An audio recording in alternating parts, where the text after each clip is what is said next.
Hello my dear class 10 students, मैं हूं आपकी biology mentor doctor Ankita Verma और एक बार फिर स्वागत करती हूं आप सभी का आपके फेवरेट चैनल डेफिनेट सक्सेस पाठशाला में। हमने अभी तक कंट्रोल एंड कोऑर्डिनेशन का कर लिया है वन शॉट रिवीजन। हम लोग कर चुके हैं MIQ सॉल्व, हम लोग कर चुके हैं MCQs भी। अब बारी आती है प्रीवियस ईयर क्वेश्चन के। कौन से ईयर्स के प्रीवियस ईयर्स? 2019 से 2024 तक जो भी क्वेश्चन कंट्रोल एंड कोऑर्डिनेशन के आए हैं अभी तक, वो क्वेश्चन आज हम लोग सॉल्व करने वाले हैं। ठीक है स्टूडेंट्स, तो आप जल्दी से हो जाइए रेडी अपने पेपर पेन के साथ और मेरे साथ करिए सॉल्व। तो हमारा फर्स्ट क्वेश्चन है, write the significance of peripheral nervous system in human beings. ठीक है, सेकेंड इसी का पार्ट है, how is human brain protected from the mechanical injuries and shocks. ठीक है, तो पहला क्वेश्चन आपसे ये पूछ रहा है कि क्या सिग्निफिकेंस है पेरिफेरल नर्वस सिस्टम का ह्यूमन ब्रेन। ठीक है, और सेकेंड पार्ट में ये पूछा गया है कि जो ह्यूमन ब्रेन होता है वो मैकेनिकल इंजुरीज से या शॉक से कैसे प्रोटेक्टेड रहता है। तो पता तो आपको भी है, पता मुझको भी है, लेकिन हमें लिखना कैसे है बोर्ड एग्जाम्स में कि पेरिफेरल नर्वस सिस्टम की क्या इंपॉर्टेंस है और ब्रेन कैसे प्रोटेक्ट रहता है। तो peripheral nervous system consist of nerves that branch out from brain and spinal cord. ठीक है, branch out from brain and spinal cord. These nerves form the communication network between the CNS and the body parts. ये communication network बनाता है किसमें? Central nervous system में और body parts में। ठीक है, तो peripheral nervous system nerves consist करता है जो ब्रांच आउट होती हैं कहाँ से? ब्रेन से और स्पाइनल कॉर्ड से। और ये नर्व्स कम्युनिकेशन करती हैं किसके बीच में बेटा? सेंट्रल नर्वस सिस्टम और हमारे बॉडी पार्ट्स के बीच में। तो ये सिग्निफिकेंस है। दूसरा था ह्यूमन ब्रेन कैसे प्रोटेक्ट होता है। हमें पता है वो एक डेलिकेट ऑर्गन है, तो उसको प्रोटेक्शन चाहिए। प्रोटेक्शन के लिए एक परमानेंट हेलमेट हमारे ऊपर भगवान ने फिट कर रखा है, that is in the form of skull, जिसको हम बोनी बॉक्स बोलते हैं। अंदर 3 लेयर्स हैं जिसको हम मेनिंजेस बोलते हैं, और बीच में एक लिक्विड भरा हुआ है जिसको सेरेब्रोस्पाइनल फ्लूइड बोलते हैं। तो इसको लिखोगे कैसे? Brain is very delicate organ and is important for variety of activities.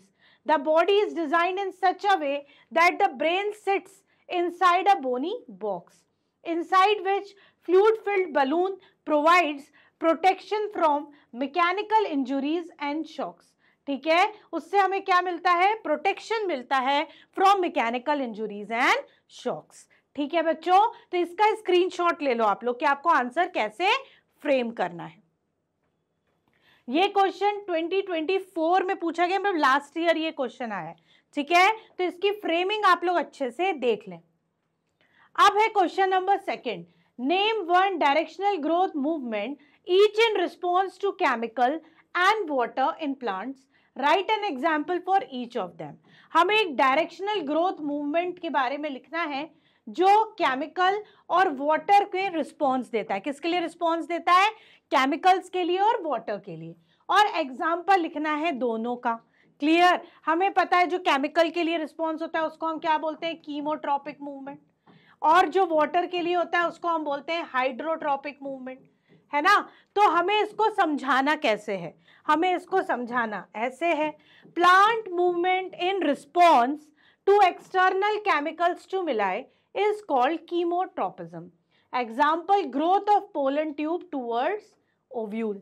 जो pollen tube grow होती है ovule की तरफ, that is the example of chemotropism.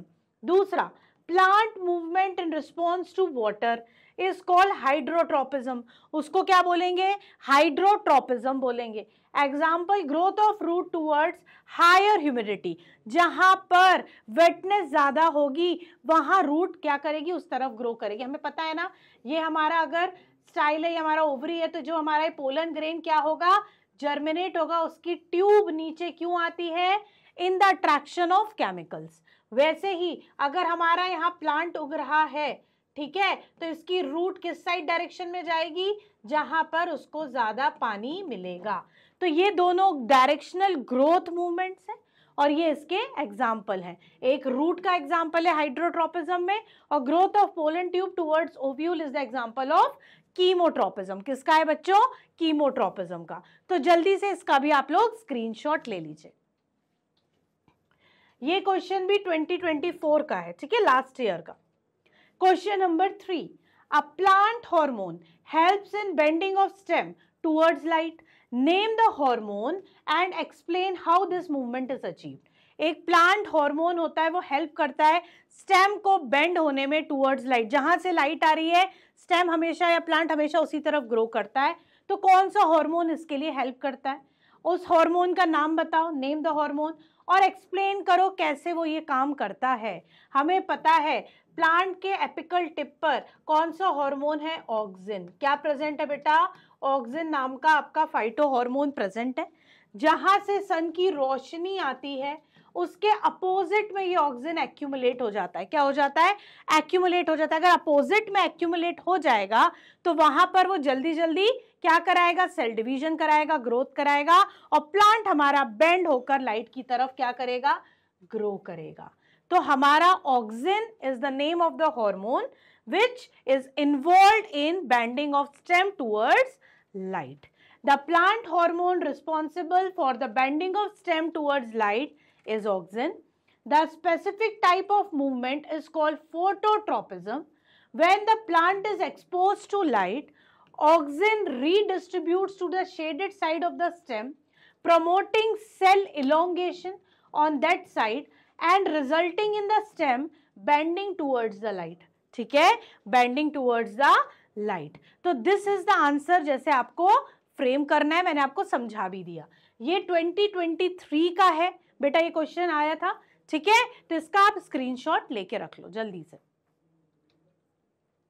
अब है हमारा next question, give an example of plant hormone that promotes growth, explain how this hormones promote the growth of tendril around the support.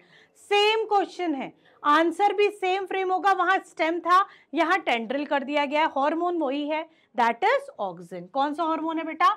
Auxin, ठीक है। वही same condition, stem के जहां support है उसके अपोजिट में जो पार्ट है स्टेम का, टेंड्रिल का, वहां पर एक्यूमुलेट हो जाएगा, वहां सेल डिवीजन प्रमोट करेगा, जिससे हमारा जो टेंड्रिल है वो सपोर्ट की तरफ बेंड होगा, टच करके उसके सर्कल अराउंड ग्रो करने लगेगा, ठीक है। अब इसकी फ्रेमिंग आप देख लीजिए।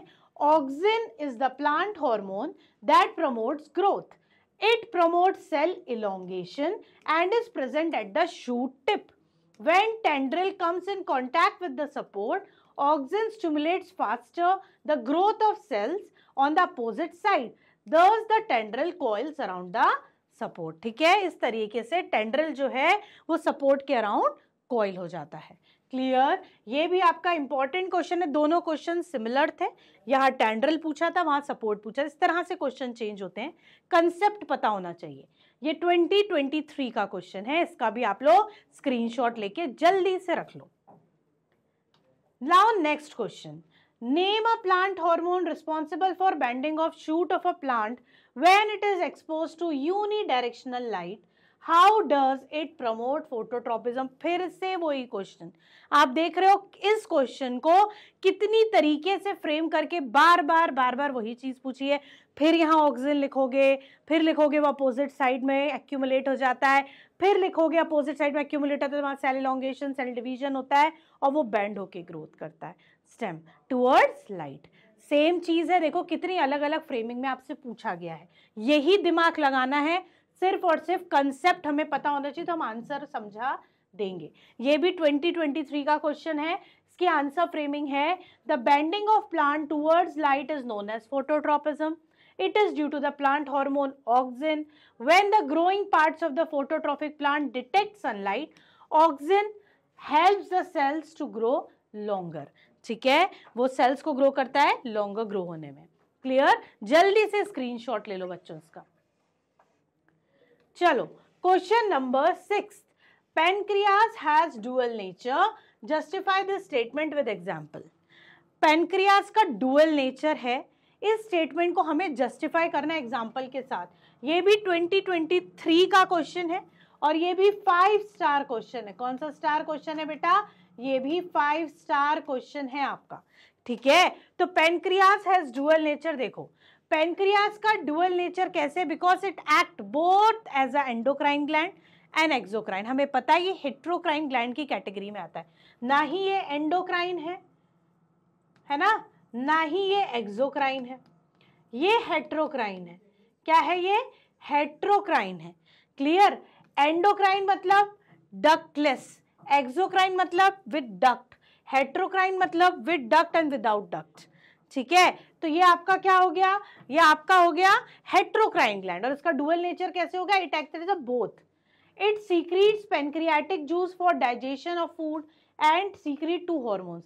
पेनक्रियाटिक जूस जो ये सीक्रेट करता है, हमने न्यूट्रिशन में पढ़ा था बेटा ह्यूमन डाइजेस्टिव सिस्टम में, वो ड्यूडेनम में डक्ट के थ्रू पहुंचता है। तो ये एंडोक्राइन, ये आपका कौन सा पोर्शन हो गया? एक्सोक्राइन वाला। और जो ये दो हार्मोन सीक्रेट करता है, कौन से? इंसुलिन एंड ग्लूकागॉन, ये डायरेक्टली ब्लड में पोर करता है, मतलब ये कौन सा पार्ट हो गया? एंडोक्राइन। इंसुलिन क्या करता है? Lowers the body glucose level. Glucagon क्या करता है? Increase the blood glucose level. दोनों के अपोजिट इफेक्ट है ना?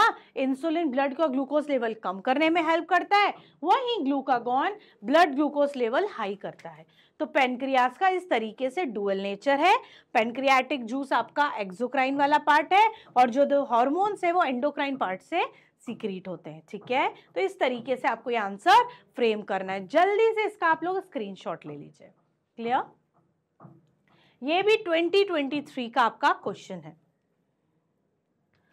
अब है question number 7th, list in tubular form two differences between reflex action and walking. ये हमने MIQs में भी पढ़ा है बच्चों कि रिफ्लेक्स एक्शन और वॉकिंग के बीच में क्या डिफरेंस है।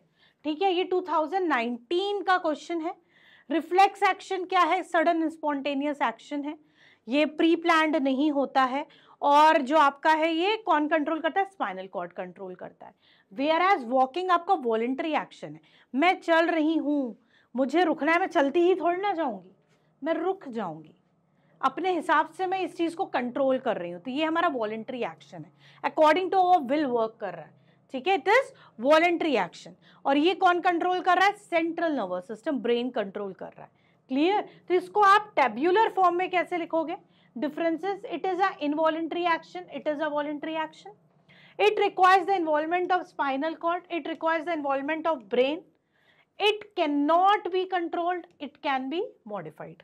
आप अपने हिसाब से चल रहे हो तो आप रुक भी सकते हो, कूद भी सकते हो, तो ये सारे आप मॉडिफाइड कर सकते हो वॉकिंग को, लेकिन रिफ्लेक्स एक्शन कंट्रोल नहीं कर सकते हो। क्लियर? तो ये है आपका टैब्यूलर फॉर्म में कैसे आप दोनों में डिफरेंसेस लिखोगे। जल्दी से ले लो इसका स्क्रीनशॉट। अब है आपका next question, that is list in tubular form 3 distinguishing features between cerebrum and cerebellum. Cerebrum and cerebellum, cerebrum किसका पार्ट है? फोर ब्रेन का, जिसमें 4 लोब्स पढ़े थे हमने, फ्रंटल, पैराइटल, टेम्पोरल और ऑसिपिटल। सेरिबेलम हाइंड ब्रेन का, ठीक है, विच controls the body posture, body movement etcetera. तो ट्यूबुलर फॉर्म में डिस्टिंग्विशिंग फीचर्स लिखो सेरिब्रम के भी और सेरिबेलम के भी। क्लियर? तो हमें लिखना है 2019 में what are the distinguishing features for that. Distinguishing feature between cerebrum and cerebellum, it is a part of forebrain, it is a part of hindbrain, divided into 2 regions, cerebral hemisphere divided into 2 cerebral hemisphere joined to the brain stem, responsible for controlling voluntary actions and intelligence and memory, control and coordination, precision and accuracy of movement। मतलब वही body आपका posture और movement को ये control करता है। तो ये डिफरेंसेस हैं। इस तरीके से आपने जब भी डिफरेंसेस पूछे जाते हैं ना बेटा, कोशिश करना है आपको टेबल फॉर्म में ही बताना है। तो जल्दी से इसका स्क्रीनशॉट ले लीजिए। ये भी 2019 का क्वेश्चन है। ठीक है, अब हम चलते हैं नेक्स्ट पर। Name the hormone released and the gland which secretes it human being during scary situation, how does the body respond to enable it to deal with situation. वो कौन सा हार्मोन है जो ग्लैंड रिलीज करता है, ठीक है, कब? स्कैरी सिचुएशंस में। स्कैरी सिचुएशंस मतलब भयानक सिचुएशंस, जो सिचुएशन हमें नहीं पता थी, अचानक से हमारे सामने आ गई, that is scary situations. Emergency situation, तो इमरजेंसी हार्मोन सीक्रेट होगा and that is adrenaline. Emergency hormone कौन सा होता है? एड्रेनालिन होता है। Clear? In scary or stressful situation, the human body releases several hormones to prepare for the fight or flight response. The primary hormone involved is adrenaline. कौन सा होता है? Adrenaline, which is secreted by adrenal gland. Adrenal gland कहाँ होते हैं? Kidney के ऊपर, दोनों किडनी के ऊपर जो होते हैं, that is adrenal glands. वो हार्मोन कौन सीक्रेट करता है? Adrenal glands. When a person encounters a scary situation, the body initiates a rapid and complex series of events to prepare immediate action. Activity of sympathetic nervous system. और activation किसका हो जाता है? Sympathetic nervous system का. Blood pressure high हो जाएगा, respiratory rate high हो जाएगा, एंजाइटी लेवल हाई हो जाएगा. तो ये सारी चीजें कौन करेगा? सिंपैथेटिक नर्वस सिस्टम आपका एक्टिवेट होकर करेगा. और ये कौन से हार्मोन के सीक्रेट होते ही होगा? That is adrenaline hormone secreted by adrenal glands. ठीक है, तो जल्दी से आप लोग क्या करो, इसका स्क्रीनशॉट ले लो बच्चों. ये 2023 का क्वेश्चन है. क्लियर? ये देखो, रिलीज ऑफ एड्रेनालिन हुआ, इंक्रीज ब्लड प्रेशर हुआ, डायलेशन ऑफ एयरवेज हुआ, एनर्जी मोबिलाइजेशन हुआ, इनहैंस मसल परफॉर्मेंस हुआ, डायलेशन ऑफ प्यूपिल हो गया, inhibition of non essential function, फिर नॉन एसेंशियल फंक्शन का इनहिबिशन हो गया. इस तरीके से आपका क्या होता है? स्केरी सिचुएशन के लिए प्रिपरेशन किया जाता है. ठीक है, तो इसका भी आप स्क्रीनशॉट ले सकते हैं. इस तरह फ्लो चार्ट में बताओगे तो एग्जामिनर को पूरा पैरा पढ़ने की जरूरत नहीं है, वो समझ जाएगा कि आपको पता है ना, आप एड्रेनल का रोल समझा रहे हो फ्लो चार्ट के थ्रू. तो ये बेस्ट वे होता है आंसर लिखने का, पॉइंट्स में, टेबल फॉर्म में, फ्लो चार्ट फॉर्म में. ठीक है, तो इसकी जल्दी से आप लोग स्क्रीनशॉट ले लीजिए. चलो, क्वेश्चन नंबर 10 है, why is chemical communication better than electrical impulses as a means of communication between cells in a multicellular organism. Why communication, chemical या communication जो होता है हमारा chemical communication, वो better होता है किससे? हमारे electrical impulses से. क्यों होता है? जो हमारे multicellular organisms के बीच में होता है. क्यों होता है? क्योंकि जो हमारा chemical communication है, एक सेल में आया तो आसपास के सेल में पता चल जाता है. ठीक है, इस वजह से वो बेटर है. इन multicellular cell cannot continuously create and transmit electrical impulse. Multicellular organism में सेल कंटिन्यूअसली आपका क्या नहीं प्रोड्यूस कर सकती है, ट्रांसमिट नहीं कर सकती electrical impulses. But chemical communication is a better means of communication between different cell. In chemical communication a chemical compound call hormone. कौन सा केमिकल कंपाउंड? हार्मोन रिलीज होता है, विच वो diffuse all around the original cell. वो cell के all around फैल जाता है, डिफ्यूज हो जाता है. Other cells around will also recognise, दूसरी सेल्स भी उसको रिकॉग्नाइज करती हैं and transmit the information carried out by it, और वो इंफॉर्मेशन उनको भी ट्रांसमिट हो जाती है. इसीलिए आपका केमिकल कम्युनिकेशन बेटा क्या है? बेटर है in the communication of cells with the multicellular organism. This is 2020 का क्वेश्चन. जल्दी से इसका स्क्रीनशॉट ले लो आप लोग. Now question number 11th. Draw a diagram of neuron and name and label it. ठीक है, वेयर हमें डायग्राम बना रहा है न्यूरॉन का और उसमें लेबल करना है जहां इंफॉर्मेशन एक्वायर्ड होती है, जहां इंफॉर्मेशन आती है डेंड्राइट्स बनाने, through which information travels and electrical impulse की तरह पास होती है, साइटोन एक्सॉन बनाना है. Where the electrical impulse must be converted into chemical form, axonal end बनाना है, मतलब नर्व टर्मिनल्स बनाना है फॉर ऑनवर्ड ट्रांसमिशन. ठीक है, तो आपको क्या करना है? आपको ये डायग्राम बनाना है. डेंड्राइट्स बना दिया, एक्सॉन बना दिया, नर्व एंडिंग बना दिया. ये तीन चीजें आपको पूछी गई थी. ये तीन चीजें आपको इस तरीके से शो करनी, इस तरीके से बनानी है. ठीक है ना? वेयर इंफॉर्मेशन इज एक्वायर्ड, कहाँ इंफॉर्मेशन एक्वायर्ड होगी? डेंड्राइट्स बना दिया. जहां इंफॉर्मेशन ट्रेवल होगी, एक्सॉन बना दिया. जहां इंफॉर्मेशन केमिकल फॉर्म में कन्वर्ट होगी, नर्व एंडिंग बना दी. क्या बना दिया? नर्व एंडिंग बना दिया. तो दिस इज हाउ, है ना, क्या nerve impulse travels in the neuron.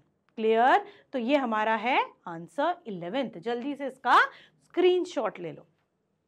ये भी 2019 का है बच्चों. अब है next, what is feedback mechanism of hormone regulation. Take the example of insulin to explain this phenomena. ठीक है, फीडबैक मैकेनिज्म बहुत ही इंपॉर्टेंट कंसेप्ट है, इस पे 5 स्टार लगा लो. ठीक है, ये 5 स्टार क्वेश्चन है. Take the example of insulin to explain this phenomena. Example लो किसका? इंसुलिन का, और इसको क्या करो? एक्सप्लेन करो. ठीक है। तो फीडबैक मैकेनिज्म, जब हमारा क्या होता है, कोई ग्लैंड या कोई वर्क ओवर फंक्शन या कोई हार्मोन ओवर सीक्रेट होता है तो उसको हमें रोकना होता है, इनिबिट करना होता है जब तक कि वो नॉर्मल ना हो जाए। तो इस तरह का मैकेनिज्म, इस तरह का कंट्रोल को हम क्या बोलते हैं, फीडबैक मैकेनिज्म बोलते हैं। Regulation of hormone secretion is controlled by the mechanism called feedback mechanism.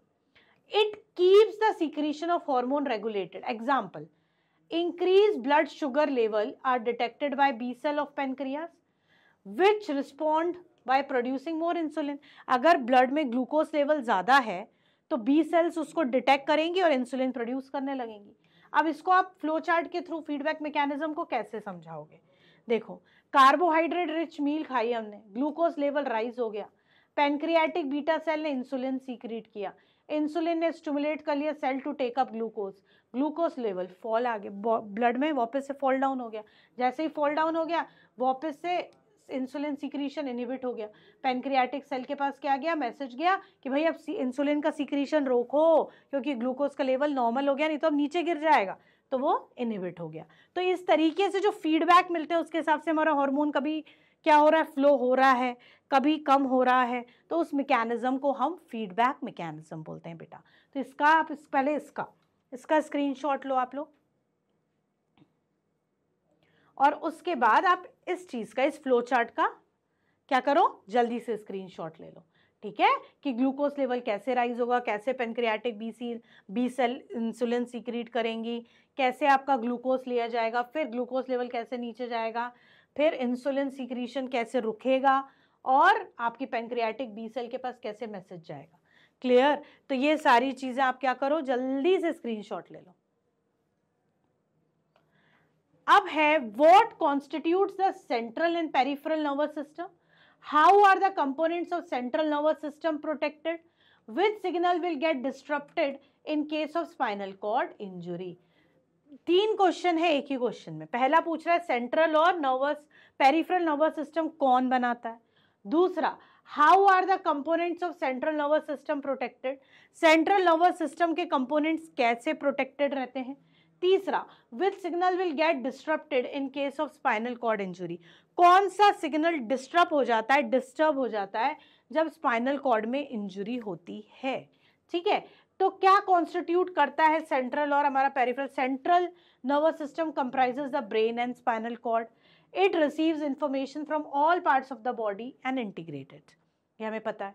Peripheral nervous system consist of cranial nerves arising from brain, cranial nerves कहां से अराइज होती हैं, ब्रेन से, and spinal nerves arising from spinal cord, कहां से, spinal cord से. Brain is protected by bony box inside which fluid-filled balloon provides protection from injuries or shock, whereas spinal cord is protected by hard bumpy structure called vertebral column. हमें पता है या backbone कि जो हमारा brain है वो ब्रोनी बॉक्स से, जैसे क्रेनियम से या स्कल से प्रोटेक्टेड है, और उसके अंदर फ्लूइड भरा है, सेरेब्रोस्पाइनल फ्लूइड. हमारा स्पाइनल कॉर्ड एक बम्पी स्ट्रक्चर से प्रोटेक्टेड है जिसको हम बोलते हैं वर्टिब्रल कॉलम, जिसमें भी सेरेब्रोस्पाइनल फ्लूइड भरा हुआ है. In case of spinal cord injury, अगर स्पाइनल कॉर्ड में इंजुरी आ गई, signals for reflex action and involuntary action will get disturb. जो रिफ्लेक्स एक्शन का तो सेंटर ही है ना स्पाइनल कॉर्ड, वो सब डिस्टर्ब हो जाएगा, इनवॉलेंट्री एक्शन भी हमारे डिस्टर्ब हो जाएंगे. ठीक है, तो ये इस तरीके से आपको तीनों आंसर्स फ्रेम करने हैं. तो जल्दी से पहले एक का स्क्रीनशॉट लो, इस वाले का. ये है आपका 2020 का क्वेश्चन. ठीक है, नेक्स्ट, इसका भी आप लोग स्क्रीनशॉट ले लीजिए. अब है आपका question number 14. What is hydrotropism, design an experiment to demonstrate this phenomena. बेटा लगा लो 5 स्टार, इसमें क्या लगा लो, 5 स्टार. ठीक है, कि हाइड्रोट्रोपिज्म क्या है. हाइड्रो मीन्स वाटर, जब वाटर की तरफ हमारी रूट्स क्या करती हैं, ग्रो करती हैं, पानी की तरफ, मॉइस्चर की तरफ ग्रो करती हैं, तो उसको हम हाइड्रोट्रोपिक मूवमेंट कहते हैं, हाइड्रोट्रोपिज्म कहते हैं. अब हमें एक एक्सपेरिमेंट डिजाइन करना है जिससे हम इस फिनोमेना को एक्सप्लेन करें. हमें पता है हम कैसे एक्सपेरिमेंट डिजाइन करेंगे. देखो, the growth of plant parts towards or away from the water is called hydrotropism. To perform the experiment, take a pea plant, pea seedling in a jar filled with sand. Place a porous pot filled with water in the white jar.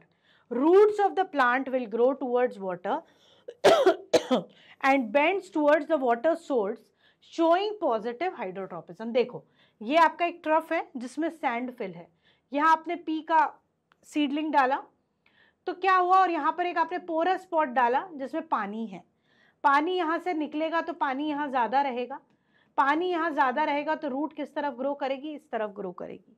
तो this is the example, this is the experiment to show hydrotropic movement. ये क्या है, hydrotropic movement है pea seedling का। किसका, P seedling का। तो ये आपका बिल्कुल बेटा 5 स्टार आपका क्वेश्चन है, तो इसको बहुत अच्छे से पढ़ लेना। ये एक्सपेरिमेंट डिजाइन करने आता है तो आपको इस तरीके से डिजाइनिंग ऑफ एक्सपेरिमेंट को समझाना होगा डायग्राम के थ्रू। जितने ज्यादा डायग्राम्स बनाओगे बायोलॉजी में, that will give a good impression on the copy checker, और आपको पूरे मार्क्स जरूर मिलेंगे। ठीक है, चलो ले लिया screenshot. Question number 15, why is the use of iodized salt advisable? Name the disease caused due to the deficiency of iodine in our diet and state its one symptom. How do nerve impulses travel in the body? Explain. 2019 का question. Iodise salt खाने के लिए क्यों बोलते हैं? टाटा नमक का जो ऐड आता है उसमें आयोडीन होता है, तो आयोडीन क्यों होना ज़रूरी, हम पहले भी पढ़ चुके। थायरोक्सिन हार्मोन के लिए जो थायराइड ग्लैंड सीक्रीट करता है, थायरोक्सिन हमारी बॉडी का मेटाबॉलिज्म कंट्रोल करता है, प्रोटीन, फैट, लिपिड सब चीज़ों का। उसकी डेफिशिएंसी से एक डिजीज़ होती है जिसको हम गॉइटर बोलते हैं, नेक स्वेल हो जाता है, आपने देखा होगा। ठीक है, और हमारी बॉडी में नर्व इम्पल्सेस कैसे ट्रैवल करते हैं, हमारी बॉडी में नर्व इम्पल्सेस कैसे ट्रैवल करते हैं, ये भी हमें देखना है। तो सबसे पहला first, the use of iodized salt is advisable because it contains iodine which is essential element of the synthesis of thyroxine hormone by thyroid gland. Goiter is the disease caused due to the deficiency of iodine in our diet. Swollen neck is the symptom caused due to iodine deficiency. Swollen neck क्या है, symptom है caused due to the iodine deficiency. ठीक है, उसके बाद all the information from the environment is detected by the receptors present in the body which transfer it to the sensory neuron. वो कहाँ जाएंगी, sensory neuron के पास।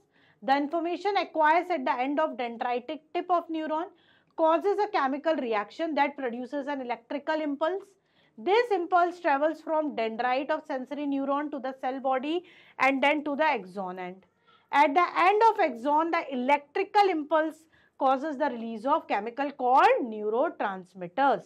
These chemicals cross the gap, that is synapse, and start a similar electrical impulse in the dendrite of the next neuron. In this way, the nerve impulse travels in the body. ठीक है, होता क्या है, सारी information आपके receptors जो present होते हैं सेंस ऑर्गन में, वहां पे कैच होते हैं, वो रिसीव करते हैं, सेंसरी न्यूरॉन्स में जाते हैं। सेंसरी न्यूरॉन में आगे डेंड्राइट से वहां से मैसेज एक्सॉन साइटॉन में जाएगा, एक्सॉन में जाएगा, वो इलेक्ट्रिकल फॉर्म में कन्वर्ट हो जाएगा, नर्व एंडिंग पे वो केमिकल फॉर्म में हो जाता है और उसको हम बोलते हैं न्यूरोट्रांसमीटर। ये केमिकल क्रॉस करता है गैप बिटवीन दो न्यूरॉन्स, उसको हम बोलते हैं साइनेप्स, और फिर से वो सिमिलर इलेक्ट्रिकल इंपल्स फिर ट्रैवल करता है हमारी बॉडी में। इस तरीके से इंफॉर्मेशन हमारी बॉडी में ट्रैवल होती है। तो पहला आपका ये है, इसका स्क्रीनशॉट ले लो आप बेटा। ये कब आया है, 2019 में आया है।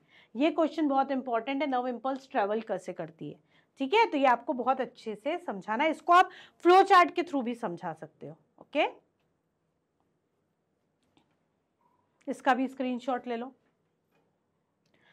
तो ये थे हमारे प्रीवियस ईयर के क्वेश्चंस। क्या थे, प्रीवियस ईयर के क्वेश्चन 2019 से लेके 2024 तक। कौन से चैप्टर के, कंट्रोल एंड कोऑर्डिनेशन के। अब आपका पीक टाइम है जिसमें आप सिर्फ और सिर्फ रिवीजन कर रहे होगे, आप लोग लगे होगे प्रीवियस ईयर के पेपर सॉल्व करने में, सैंपल पेपर सॉल्व करने में। तो आप लोग लगे रहो, हम सब आपके साथ भी लगे हुए हैं, हम सब आपका साथ देंगे लास्ट तक। जो भी आपके डाउट्स हो कमेंट सेक्शन में लिखें, मैं उस पर आंसर करूंगी। मिलते हैं मेरे नेक्स्ट सेशन में, जब तक के लिए बाय बाय।